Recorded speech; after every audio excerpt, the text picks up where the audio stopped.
Another week, more drift cars. The weather's terrible, it's raining. I'm not going to say I'm cold because I'm not cold. Just thought I would show you a couple of nice cars that we've got in at the moment. We've got this nice S15 in. This is a road car, belongs to a chap called Emmy, a customer of ours. So it's been in for inspection, and got a nice big list of jobs and parts to be fitted. It's quite a nice car.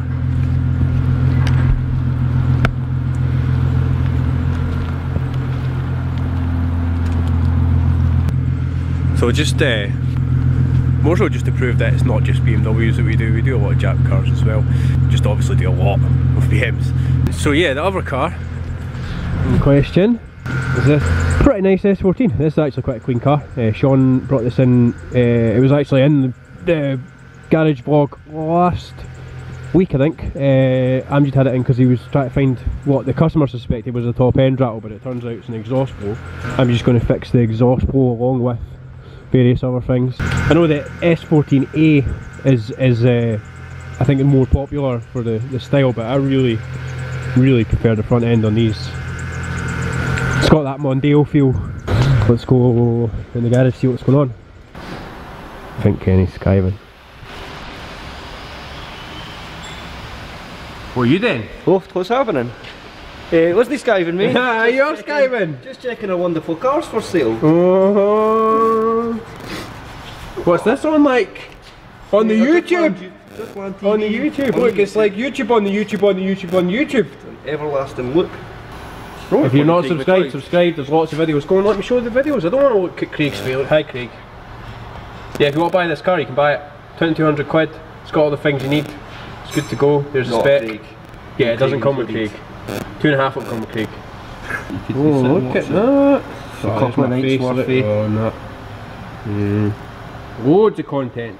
So yeah, if you've got a spare day, have a look on the YouTube channel, Driftland TV. Subscribe. We do, I don't know, 2 videos a week, something like that. So there's loads of content on there, as you can see. Subscribe, subscribe, subscribe. Amjad, here, what will you do? If we get 5,000 subscribers, what would you do? Bear in mind we're not even at, oh no, we just hit 2, didn't we? We've hit 2, aye. So if we get 5, what are you going to do? I will make sure my SR's built and I'll do a limiter for a whole minute. You're going to regret that. that was, I would take naked dance over limiter for a minute in an SR. Go to the SR, you would. Yeah! You're going to regret that, mate. OMG, 2 S-bodies! You're going to explode. Are you excited? Are you in your element? Look at you like that. I'm delighted. Let's see a wee dance. S-body dance, go! S-body dance. S-body dance. Amazing. That was good. That's definitely making it in the video. Oh, this is sweet. I'm really into this. How could you not like S15s? Tell me if you can guess what seats are. Oh, bit of trivia. Let me have a look, see. Hey YouTube, what are they? You got 5 seconds. 4, 3, 2, 1. BRZ ones. Oh, BRZ ones. Can I be honest? I don't really like them. It's literally about the only thing on this car that I'm not into. So yeah, the S15, I'm going to go have a look at the exhaust, a couple of little jobs to do here and there, and then as Amjad says, wheel studs. And then there is loads of other stuff, but we might not necessarily have parts in time. Yeah, a clutch change and that, but we're still waiting on parts and they might not be here in time for the trip to the Alps, so that'll get done after when he comes back from his trip. Cool. Here he is in his natural habitat. Hi. Well, that's not technically true. I would say natural habitat is under the bonnet of an R body. Well, Or is it? let's just say Nissans. Right, Nissan. What are you doing? I'm removing the old studs. Oh, did they snap in the head? No, they're not snapping. Shh. I'm replacing them for new ones, so everything's fresh when it gets put back together. Good. I like that. It's good. Yeah. From conceptual. Yes. Good bits. Very good bits. So we've got the delivery in from Conceptual Tuning for Sean Welland's car. The plan is to take the turbo off and do all the gaskets and that. So I'm just going to open up and let you see what we've got. But what I want to show you before I do go ahead and let you see what the problem was is the differences in the types of gaskets that were on the car and the ones that we're using. The reason why we're using them as well. So this is the cylinder head to manifold gasket. As you can clearly see, it's been blown around here. Now this is number 4, closest to the bulkhead, as you can see. And also, it's separated. That's just down to like blowing itself, and then it's just kind of separated with the heat. So that's the one that came off the car.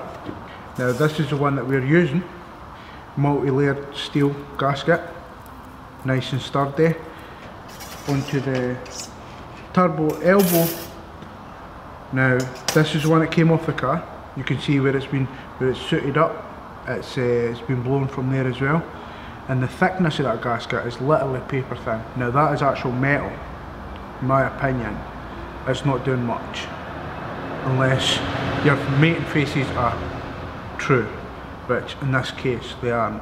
So we supply a genuine Nissan gasket from Conceptual. Now this is a crush type, it's probably hard to notice, but it's slightly thicker, so when you clamp that down it'll form a nice shape and it'll seal up nice and tight. And then onto the turbo manifold to turbo gasket. Now this one, there's absolutely nothing wrong with this one. It's a copper one, nice and thick. Again, it works as it should. We're using a genuine one.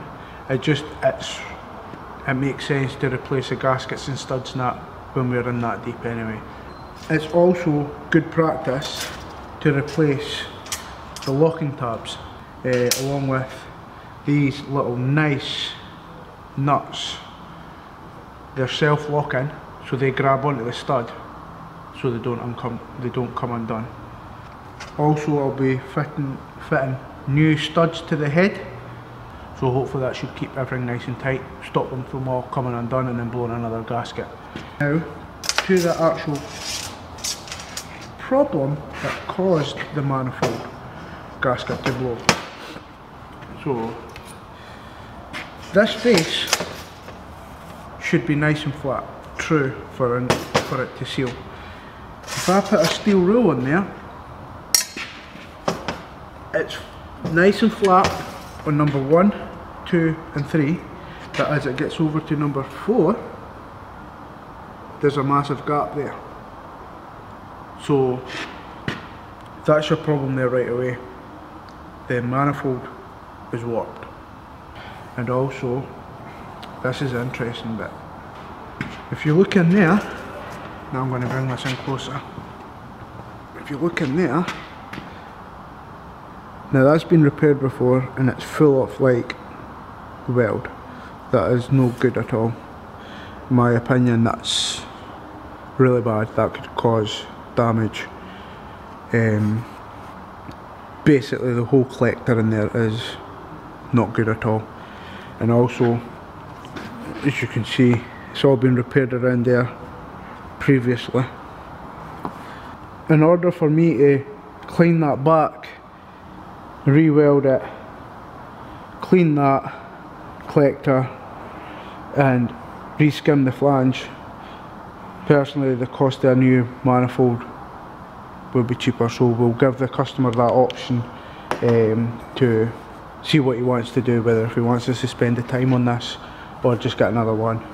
And then onto the elbow, just another observation when I took this off is it started to crack just on the edge there at the flange. Now that's no biggie, we can easily repair that. We'll just drill that out, drill it, V it and then just weld it, and that should be good to use again with new gaskets. So yeah, that's that. So Connor dropped his car off for a couple of things. First off was a coolant overhaul. I've already replaced the radiator, viscous fan, clutch and the fan blades, and the metal thermostat upgrade, and fresh coolant. Bled the car up, took it for a test drive yesterday on track, all well. Car actually drives quite nice, it's quite a decent car. So now I'm on to the other job that the car's in for, which is making this not be a hole. So you can see I've already been prepping this area, getting ready for the sheet metal to go in. But yeah, so I'm not entirely sure why this is this way, because obviously normally you would cut all this out and put in a fuel tank or a radiator, or so I don't know. Maybe it was, I don't know, maybe it was to let out seam points, who knows. Anyway, so obviously we need to make up some sheet metal for that. So that starts with the cardboard templates. So we made these up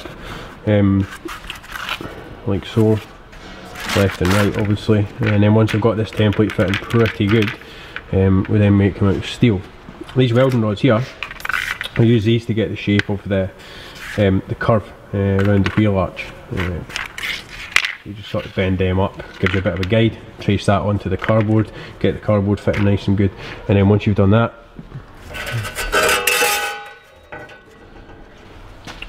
so here's the sheet metal bent up. As you can see, use the bead roller to put some beads in here just to give it some strength and stop resonating in the rear there. And then, like I said, use the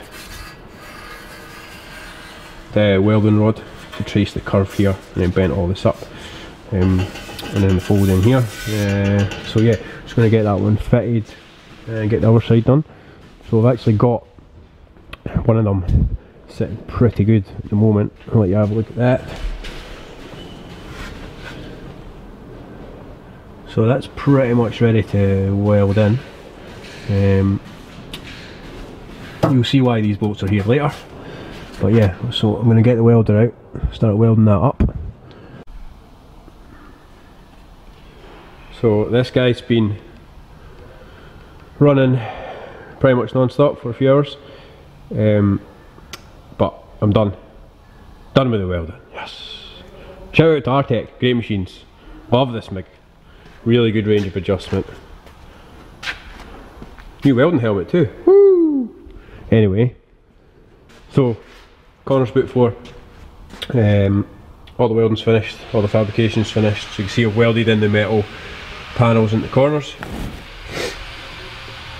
And obviously you can see checker plate. So this centre section is removable. As you can see, there's bolts here. Take these bolts out and this panel lifts off. So we've got a nice bit of rigidity back in the rear corners with the sheet metal, and then the removable panel in the centre. Quite handy for if you're doing a diff swap, you can take that panel out and then a bit easier to get into the back bolts in the diff. Next, I need to do some grinding, and then some priming, and then some sealing, and then some more priming, and some more sealing, and then some shoots, and then it'll be looking tip top.